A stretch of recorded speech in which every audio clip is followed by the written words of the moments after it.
Most people are not lazy. They work hard every single day, and yet they are still broke. Hard work doesn't make you rich. Hard work keeps you busy, while your life stays exactly the same.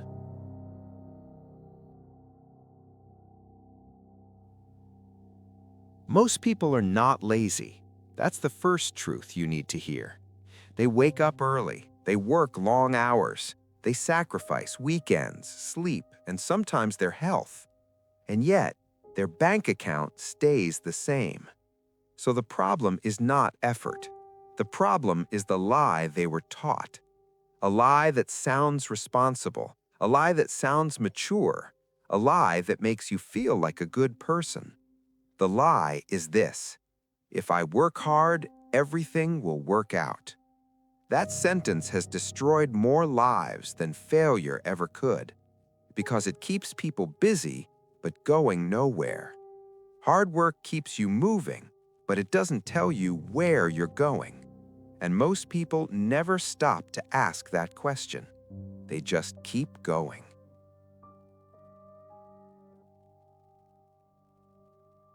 Here's the uncomfortable truth. Hard work is not rare. Millions of people work hard every single day. Taxi drivers, factory workers, nurses, office employees. Some of the hardest working people in the world are also the poorest. So clearly, effort is not the deciding factor. Yet society keeps repeating the same message: work harder, be patient, pay your dues. And people obey, not because it works, but because it feels safe.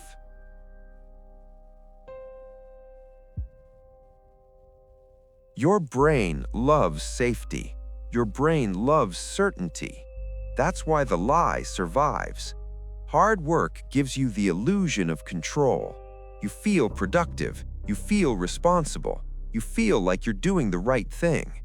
But productivity without direction is a trap. You can climb a ladder for 30 years and realize too late it was leaning against the wrong wall.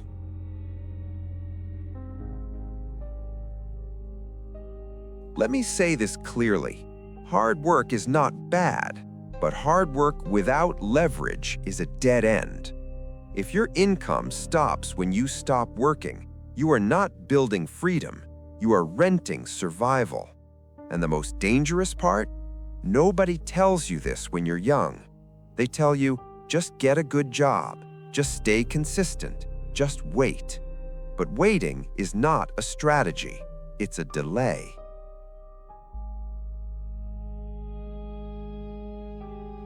If this feels uncomfortable, good, because comfort is exactly what keeps people stuck.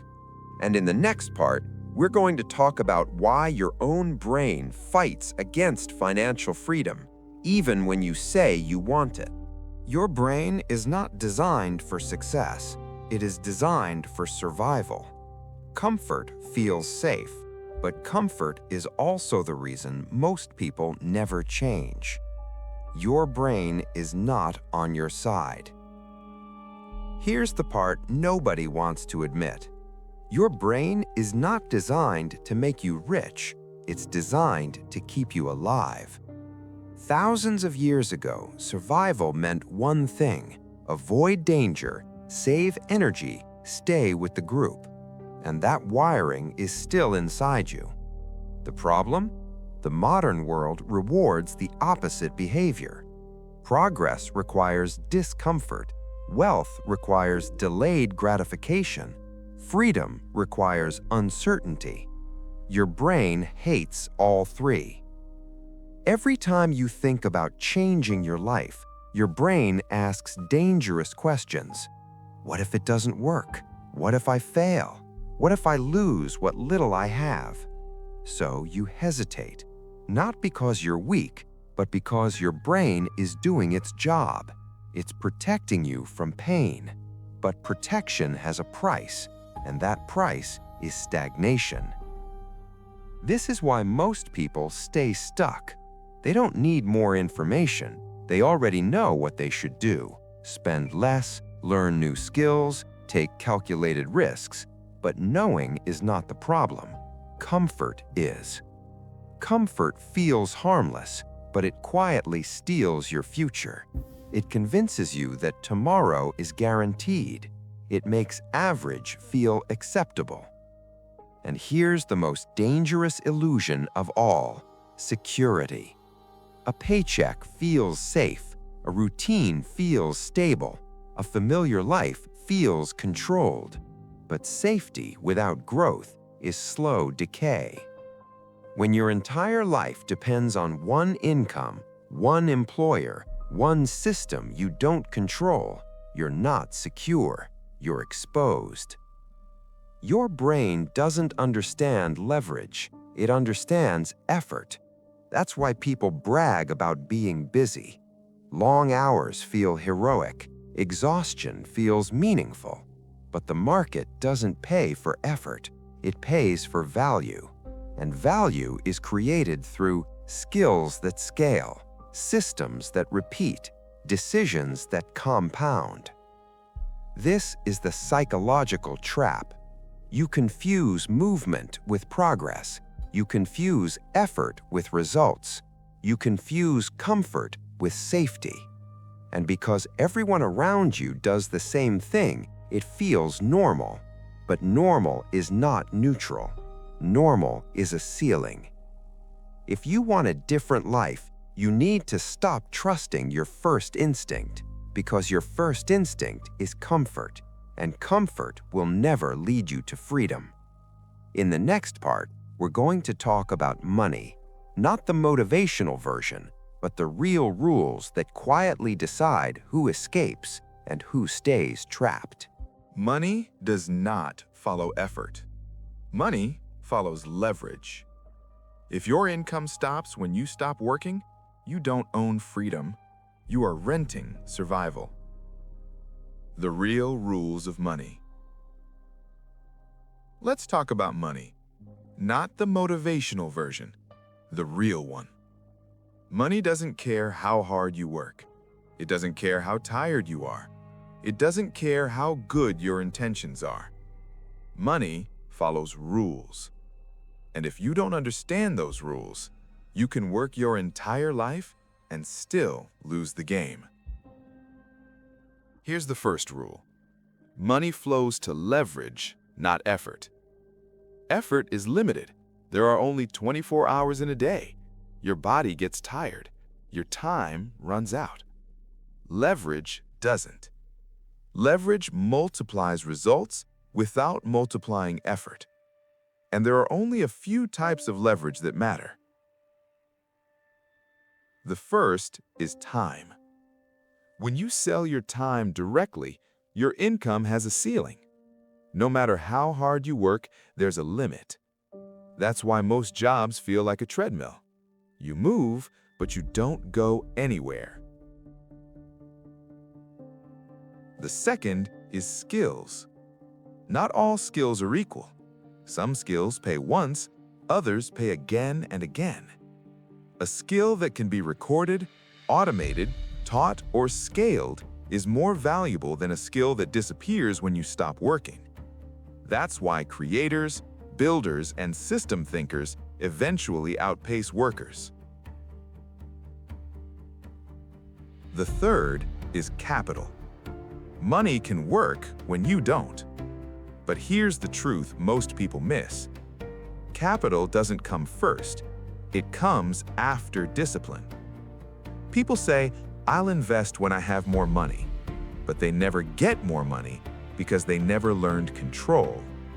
Capital rewards those who respect it. The fourth is systems. Systems are invisible. That's why most people ignore them. But systems quietly decide outcomes. A business is a system.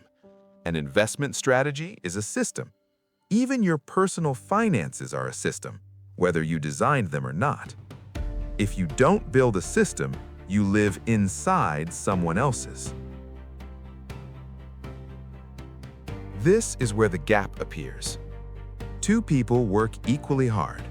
One uses time only. The other builds skills and systems. 10 years later, their lives look nothing alike. Not because one was smarter, but because one understood leverage. And here's the uncomfortable truth. The system you were taught is designed for stability, not wealth. School trains you to follow instructions. Jobs train you to trade time for certainty. Neither trains you to think in leverage. That's not an accident. Stable workers keep the system running. But now you know the rules, and once you see them, you can't unsee them. In the next part, we're going to talk about why most people still don't escape, even after they understand everything you just heard. Your life will never outperform your self-image. You don't rise to your goals, you fall to who you believe you are. At this point, something strange happens. People understand the rules, but their life doesn't change. They know about leverage, they know about systems, they know effort alone is not enough, and yet they stay exactly where they are. Why? Because information is not the problem. Identity is. Most people don't fail financially because they lack knowledge. They fail because they can't see themselves as someone who lives differently. They say things like, "I'm just not good with money.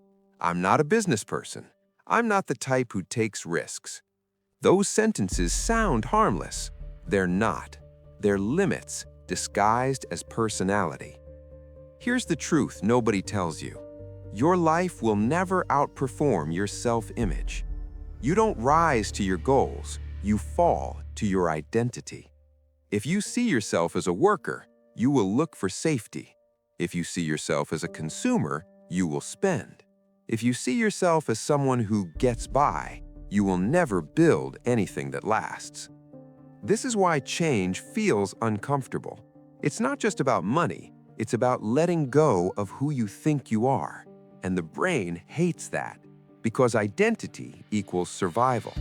If you change who you are, your brain thinks you're in danger, so it pulls you back. Not with fear, but with logic. It says, now is not the right time. Wait until things are more stable. Be realistic.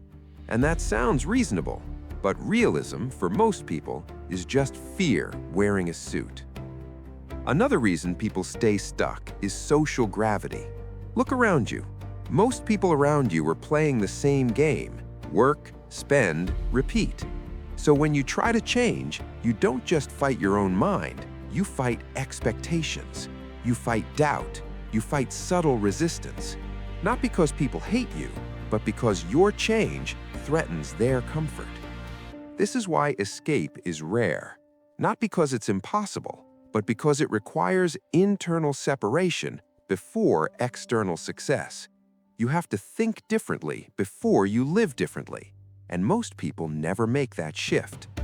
But if you're still listening to this, it means something is already changing. In the final part, we're going to talk about the way out. Not motivation, not hype, but a real structure that actually works. Stop chasing motivation. Build structure. Hard work keeps you alive. Discipline keeps you stable. But leverage sets you free. Now we talk about the exit. Not motivation, not hype, not overnight success. Structure. Because motivation fades, discipline gets tired, but structure keeps working.